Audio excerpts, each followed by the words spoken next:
Es muy apasionante lo que se descubre a través de psicogenealogía. En mis más de 10 años de trabajo terapéutico, programación neurolingüística me dio la información que me faltaba para descubrir por qué nos enfermamos o por qué repetimos algunas experiencias desagradables en cuanto a relaciones o a la parte de dinero o a cómo progresamos en lo que es el desarrollo profesional. Y psicogenealogía me dio ese otro detalle que es cuánto de esto inconsciente yo ya lo traigo desde el árbol genealógico, ni siquiera lo viví con papá y mamá. Ya me vino a través del cordón umbilical en mi ADN y yo repito fielmente muchas cuestiones que las que funcionan bien no se tocan, solamente tocamos los coaches de psicogenealogía, aquella parte de la historia del paciente que le está generando obstáculos. Y de esto se trata lo que voy a presentarle hoy, el pantanazo de empezar a conocer qué es todo lo que ustedes pueden empezar a descubrir de su historia para saber por dónde luego empezar a trabajar aquello que no quieren repetir y que quieren empezar a escribir su propia historia. Bueno, esto es algo clave. Todos vamos caminando por la vida con nuestro árbol genealógico, es decir, que yo llevo a todos mis ancestros dentro de mí. El árbol vive en mí, yo soy toda mi familia. Si uno hace su trabajo, todo el árbol se purifica.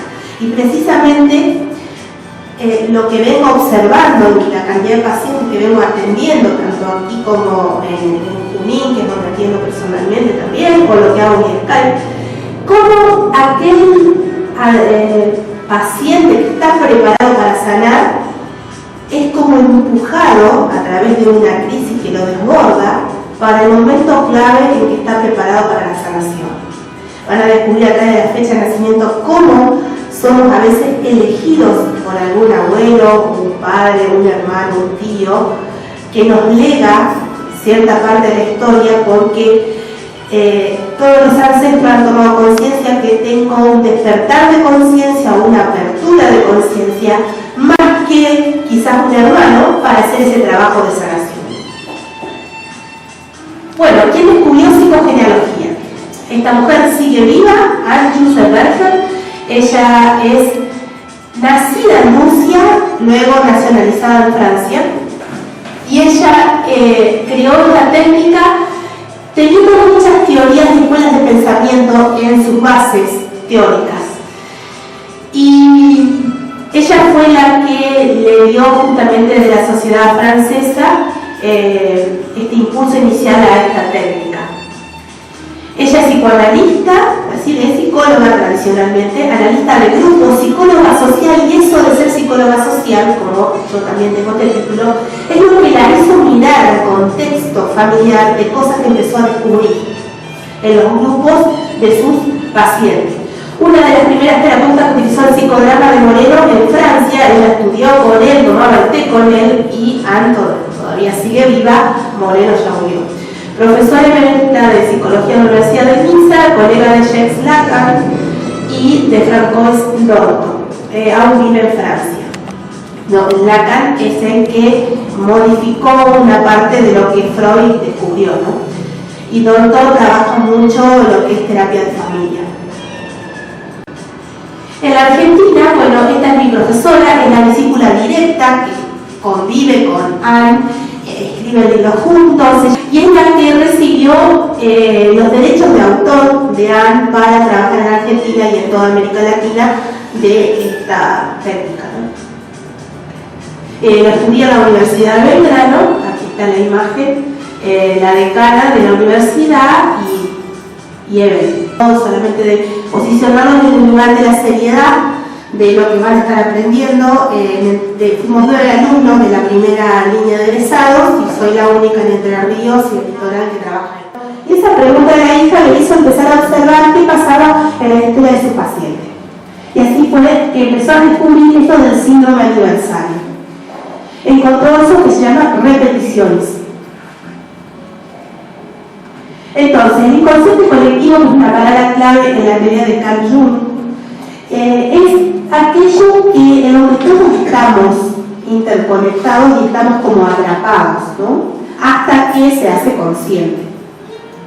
Entonces, Anne decía esta frase, que somos menos libres de lo que creemos, pero tenemos la posibilidad de conquistar nuestra libertad y de salir del destino repetitivo de nuestra historia si comprendemos los complejos vínculos que se han tejido en nuestra familia.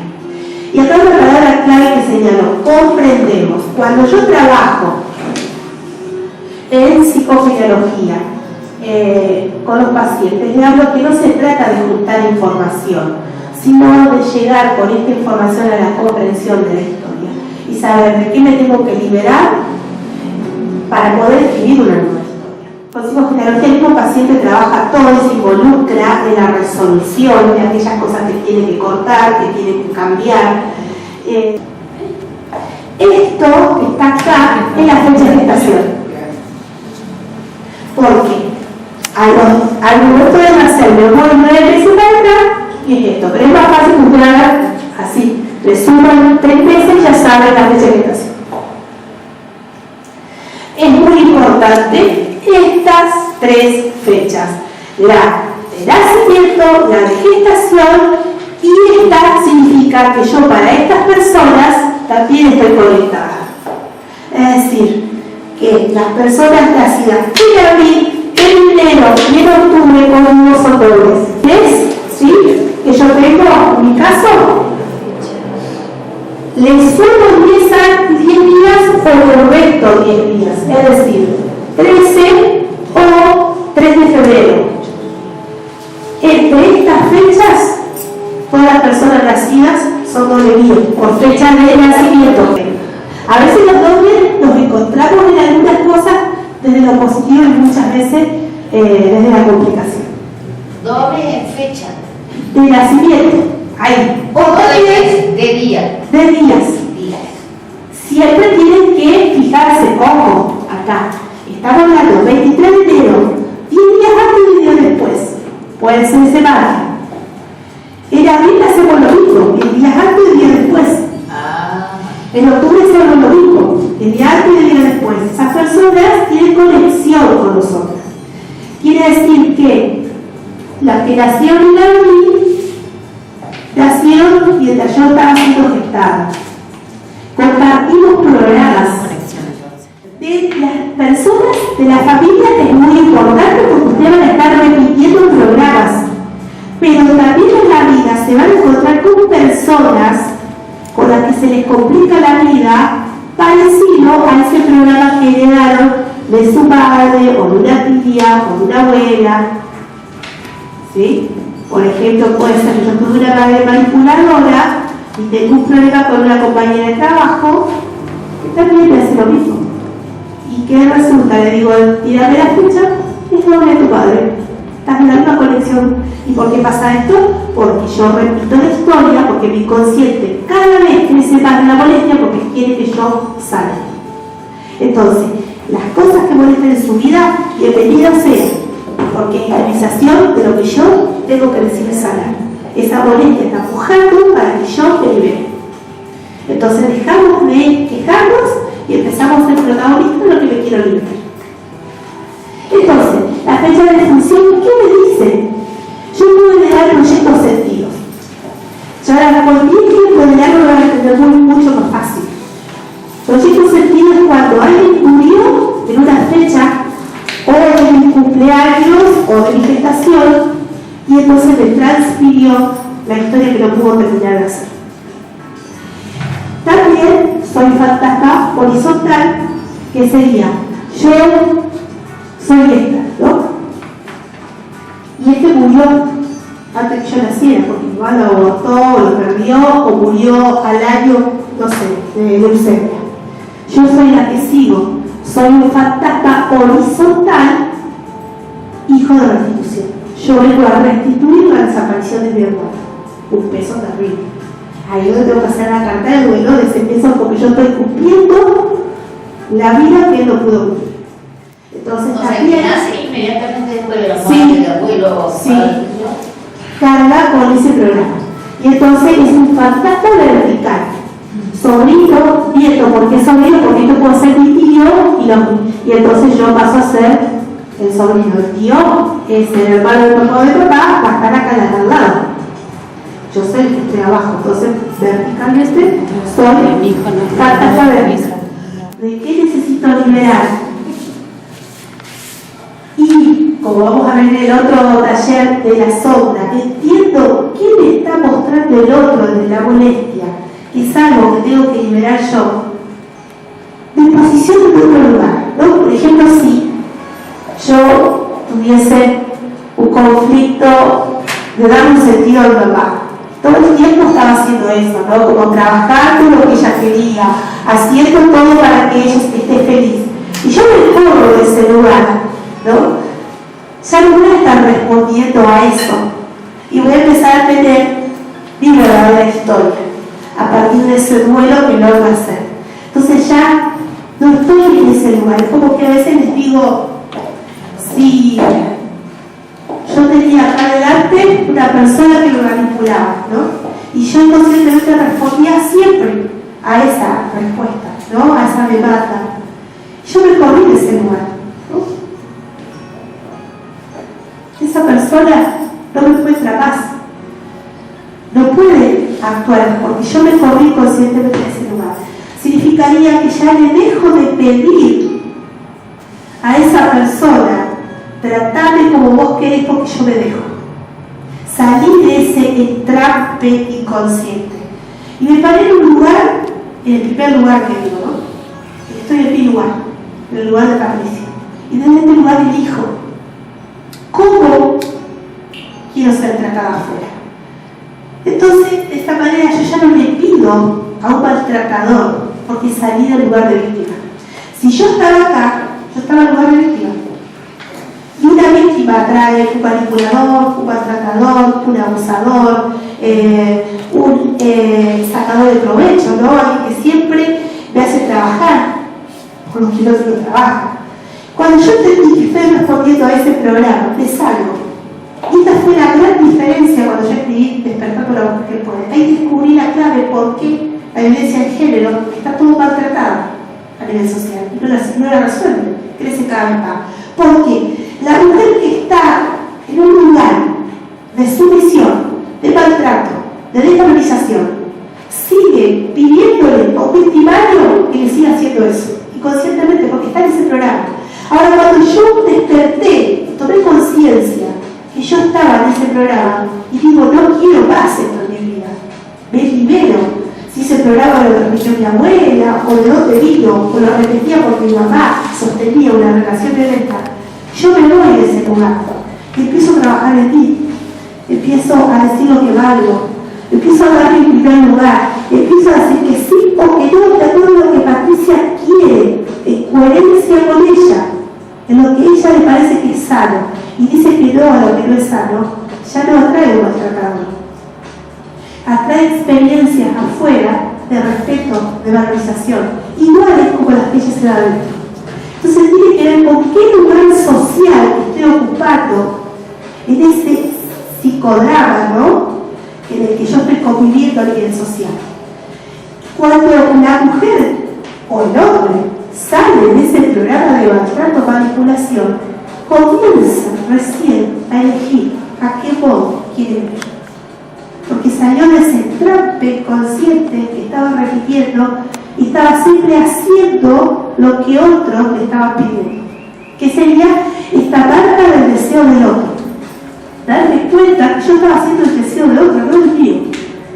Y cuando yo me desprendo de eso, empiezo a ser protagonista de la historia. Y ahí es donde dejo de quejarme de lo que me está pasando. Digo, ¿a qué programa estoy respondiendo para hacer que esta silla esté de tropiezo en el camino que yo quiero transitar? Entonces, cuando muevo el programa que hace el tropiezo, yo tengo un camino libre para elegir de qué manera te uno. Y ahí empezamos a ser el observador de la realidad que quiero crear en mi vida. Siempre desde coaching decía que el observador que soy, desde la mirada particular que tiene, esa historia, va a ver en su territorio ciertas experiencias y realidades. El el observador que soy, puedo elegir cambiar esa realidad y esa experiencia. Yo puedo estar en un punto caótico económicamente hablando y yo seguir avanzando en mis proyectos, porque yo estaré en un programa de confianza, de logros, de realización, de merecimiento, y hago camino de paso de construir esa realidad. Entonces, soy protagonista de todo lo que estoy viviendo, hasta de lo que hoy no funciona bien. Bienvenidos si hoy toman conciencia de lo que no funciona bien y a partir de ahora digo, ¿qué voy a cambiar a nivel inconsciente para que mi realidad externa cambie? Y entonces dejo de luchar contra los demás y empiezo a decir, ¿desde qué lugar yo le estoy pidiendo y le estoy autorizando a mi marido para que me maltrate? Cuando yo me hice esa pregunta clave, ¿de qué lugar me estoy dando la autoridad? Le dije no y basta a ese hombre que yo atraje desde toda esa historia que antes me antecedía. Y fue ese día que empecé a trabajar la coherencia en mí. Antes era inocente, yo no sabía de qué lugar yo estaba permitiendo eso, ¿no? Cuando uno puede cortar y asume la responsabilidad de qué pasa en su vida y qué quiere que ya no le pase, ahí empieza a ser protagonista. Por eso, yo no lucho contra el hombre violento. Yo me ocupo de despertar a las mujeres. Porque el hombre violento está cumpliendo un rol que la mujer está pidiendo.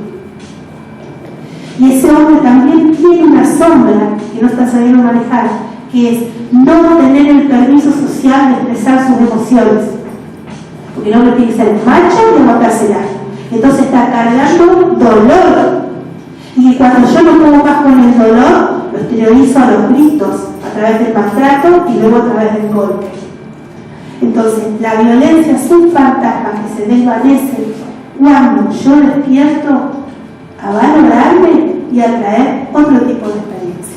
Porque la mujer que atrae un hombre violento es el espejo de su propia violencia. Ella adentro carga desde lo que permite la violencia hacia sí misma. Yo cuando dejo que me digan que soy una basura, yo, al permitirlo, yo estoy siendo violenta conmigo. Cuando yo dejo que me griten, porque ya adentro yo misma me estoy maltratando, yo estoy siendo más violenta que la persona que adentro, afuera me está violentando física o verbalmente. Entonces, si me trae como espejo experiencias de maltrato y violencia, en primer lugar empiezo a trabajar con el maltrato y la violencia que hay en mí mismo.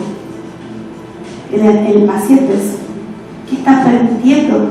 ¿Quién le dijo que hay que callarse, que hay que dejar que las cosas queden así? ¿No? ¿Quién impuso? ¿Quién decía cómo tenían que ser las cosas? ¿No?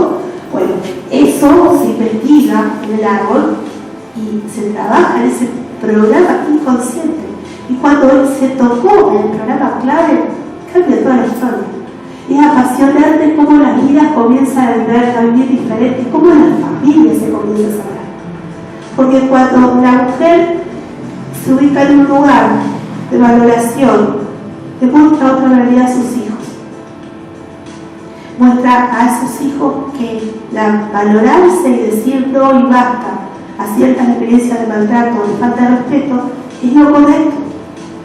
Si yo me quedo en un lugar donde me maltratan, yo le estoy enseñando a mi hijo a dejar que mañana haga lo mismo cosa.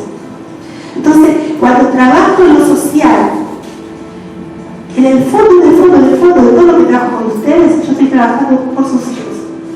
Porque cada uno de ustedes que se sanan, se centran y son coherentes, hacen que su hijo viva mejor. Entonces, en el fondo, yo mirando mi visión, digo, en el fondo está el que mañana haya niños y adolescentes que sean en el futuro hombres factibles que los que somos hoy nosotros. Y una familia que comienza a cambiar, un papá o una mamá que comience con la tarea, la energía comienza a circular diferente. Entonces, cuando uno toma el compromiso y asumir su vida como lo importante, todo comienza a cambiar. ¿Por qué? Porque nos ponemos en el lugar que nos corresponde. del primer lugar. Y cuando estoy en el primer lugar, todo está en su lugar. Las puertas se abren en el desarrollo profesional, las relaciones de pareja cambian, o dejo esa que es tóxica, y comienzo a traer un hombre diferente o una mujer diferente. Comienzo a tener otras relaciones de amistades, de propuestas de trabajo, porque cuando uno cambia, yo decía del inconsciente colectivo, todo cambia. Y esa es la masa crítica. El uno que cambia todo, porque se hace un contagio. Porque imagínense, este árbol que comienzo a limpiar yo, desde mi responsabilidad, yo escucho a mis padres hablar diferente. Y así ustedes van a observar todo detalle. Que quizás un conflicto que ayer tenía con una persona, ustedes empezaron a trabajar ese conflicto de ustedes. Y como se corre del lugar, esa persona conflictiva ya no los encuentra para tratarlos en ese lugar. Ya no está ahí. Estoy acá. Entonces, desde ese lugar ya no nos encontramos. Ya para venir hacia mí tiene que ser desde otro lugar. Porque yo me proyecto que quiero una persona desde el respeto, como yo desde el respeto. Entonces ahí está la coherencia. La afuera me va a estar mostrando desde la experiencia que sostengo todo lo que yo hago conmigo mismo adentro. ¿A dónde cambio? Solo acá. Entonces es un trabajo en el taller de la sombra, es un trabajo apasionante de lo que es poder trabajar desde solo mirar el afuera y trabajar adentro. Yo necesito peleármela con el otro, lo necesito gritarle para decirle que deje de manipularme. Yo me salgo desde el rol de víctima que permitía, o de debilidad que permitía entrar el manipulador. Entonces, desde ese lugar, el manipulador conmigo no puede como más hacerlo. Quizás no haga con otro que le deja el espacio libre donde entrar, pero conmigo no lo va a hacer más. Y de esa manera esta tarea es precisa, es efectiva, porque vamos al fondo del inconsciente y sin necesidad de estar luchando, de estar hablando, gritando los cuatro vientos de quién te tiene que dejar de joder la vida. Yo entiendo desde qué lugar estaba creando esa experiencia y cuando elijo crear otra realidad, las cosas cambian. Y es muy apasionante. Sí. Aunque a veces ese correrse signifique perder la relación. A veces significa perder la relación. Porque cuando se trata de alguien muy tóxico, hablamos de que, como a ti mismo, ¿no? Jesús dijo, ama a tu prójimo como a ti mismo. Y si del otro lado no entendieron que la relación se construye entre el respeto y el amor, no hay amor. Entonces, el amor tiene que estar en vocalización en primer lugar. Entonces, me pongo esa relación. A veces, con el tiempo, la relación se puede reconstruir desde un lugar relajado, como si lo veo desde mi cuarto. Pero hasta ahí. Yo voy a decir hasta dónde dejo al otro que entre en mi vida. Esto se trata de coherencia emocional.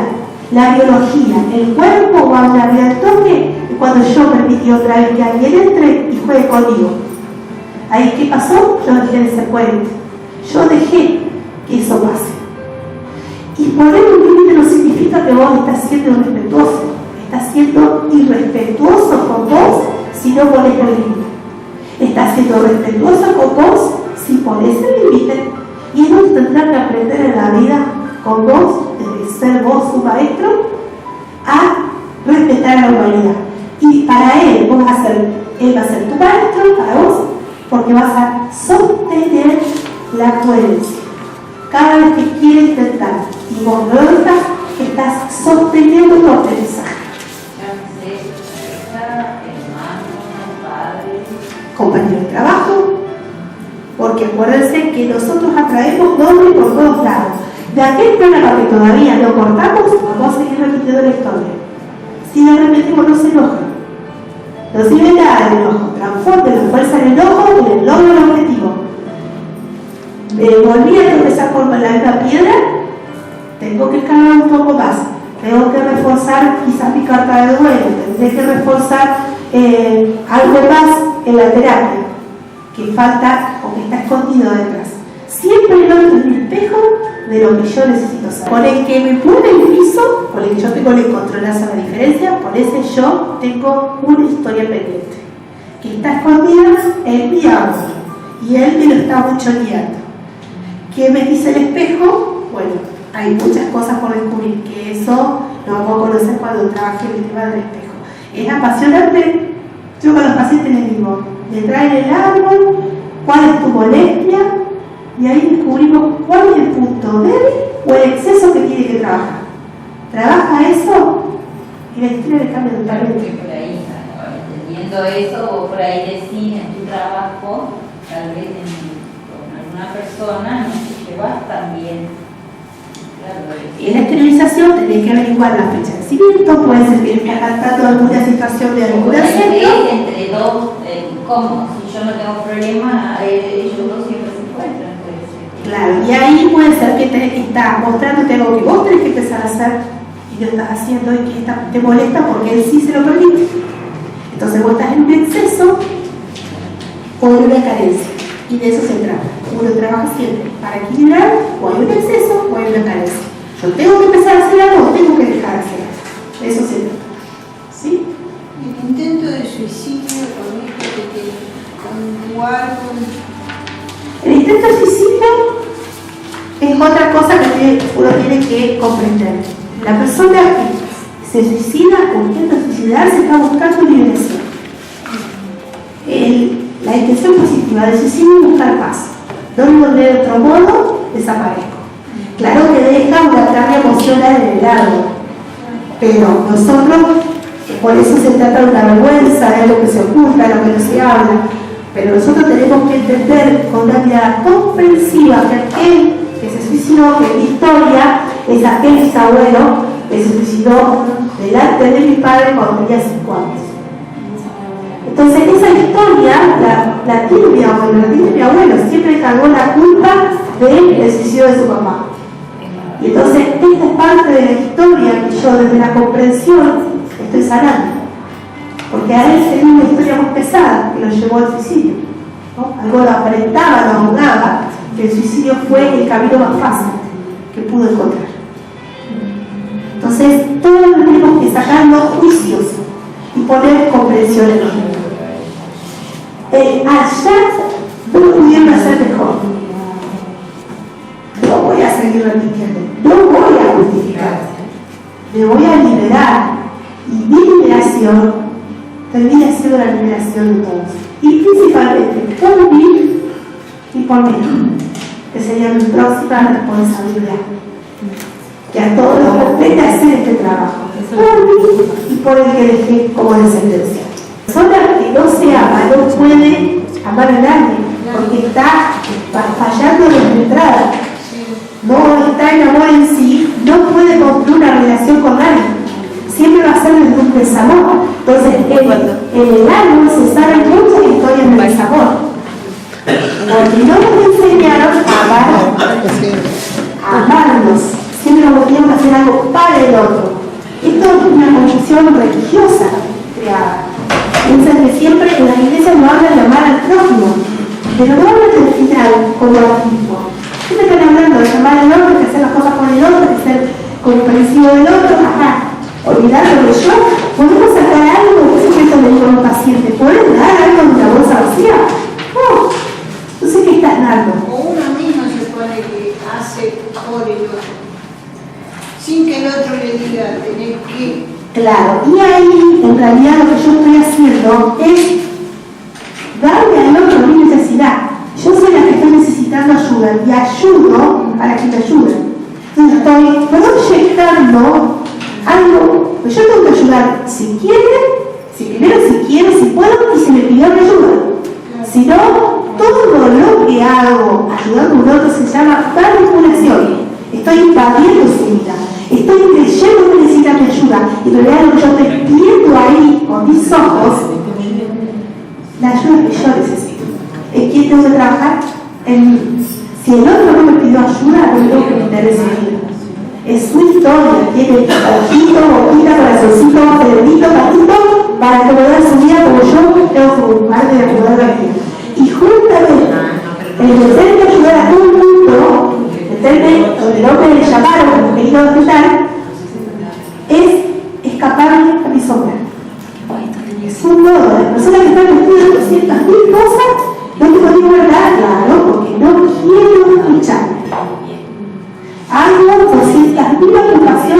para no reconocer que me tengo que empezar a ocupar de ella, que mi vida está en causa. ¿Sí? Bueno, tengo una consulta. Sí. Dijiste que un bebé que nace por cesárea no quiere nacer lo mismo que con force. Por ejemplo, los bebés que nacen de cola, que ven salir a la cabeza nace por conflicto de identidad. Te están mostrando papá, soltera o soltero, que le muestran los genitales. Porque si vos estás pariendo acá, el que está allá es el hombre, ¿no? Pensemos atrás, lo que antes el hombre de la tribu recibía a su hijo. Entonces, cuando nace del alta, te está mostrando el sexo al padre. Te está diciendo, yo elegí nacer de él. Aunque vos o mamá querían varón. Está mostrando un conflicto de identidad sexual. Cuando pasa esto, la sanación la podemos trabajar con la madre, resignificando la gestación y aceptando desde el sexo que eligió tener. Entonces, no sé qué edad tiene tu hijo. Mi hija tiene 14, pero yo siempre supe que era bien. Sí, Nunca lo dudé. Mi pero esposo decía, dice, si es varón, y yo decía, ahí está. Sofía, digo, no, si es varón se llamará Sofía, digo yo, pero eso es mía. Yo estaba re. claro, entonces fíjate, está bien clarito. El que tenía que, entonces sí vimos que era el padre. Nació de cola para mostrarle los genitales femeninos al papá, decir, yo elegí nacer mujer. Pero ella tiene latente ese conflicto sexual, porque en algún lugar sigue teniendo que responder al papá como hombre. Entonces en un momento puede ser que no puede elegir bien su carrera, porque está cargando un conflicto. Entonces la tarea que vos podés hacer, esto he trabajado mucho en decisión privada, resignificar la gestación de ella y validarla en su derecho de nacer mujer. Y cambiar el momento de nacer, porque si ella nació por cesárea, nació de cola, perdón. Es decir, que tenemos que ahí, es decir, nació de cola y por parto normal. Es decir, fue un parto complicadísimo. Claro, pero para la biología, la ciencia suele tener. Ni siquiera entró porque yo no sabía que un parto difícil. Después todos decían, no, solo que la tuviste de cola, porque encima me llegué ahí. Claro. De cola y, por ejemplo, yo tengo parto sin dolor, o sea, yo no siento dolor, no siento la contracción. Entonces nació así, ¿vos para tenerla? No, vos tenés 3. Aparte yo con ella me interné apenas en los 4 meses, o sea. Nació rapidísima. Bueno, ella te refleja que quería nacer, pero nació con un conflicto de identidad sexual. Porque vos no tuviste dolor, vos querías que naciera de ese lugar. El que le transmitió el conflicto es el padre. Fíjense cómo acá hay un ejemplo de un deseo impregnado del inconsciente de tu hija. Hace 14 años que ella está en algún lugar inconsciente, quizás hoy no lo somatiza todavía, pero cuando elija la carrera puede ser que ahí entre las dudas, ¿sí? Vos podés hacer una tarea de sanación previa para liberarla a ella y que ella sea quien es, validarla a vos, porque te escucha la autoridad porque la gestaste. Por eso le pongo tanto énfasis a la sanación de la madre, la sanación de la descendencia. Porque nosotros la verdad tenemos un gran grado de responsabilidad. Pasa por nuestra sangre, por nuestro vientre, el hijo. ¿Sí? Le implicamos muchas cosas y también tenemos la autoridad de poder liberarnos. ¿Sí? Bueno, hasta acá hemos llegado. Excelente.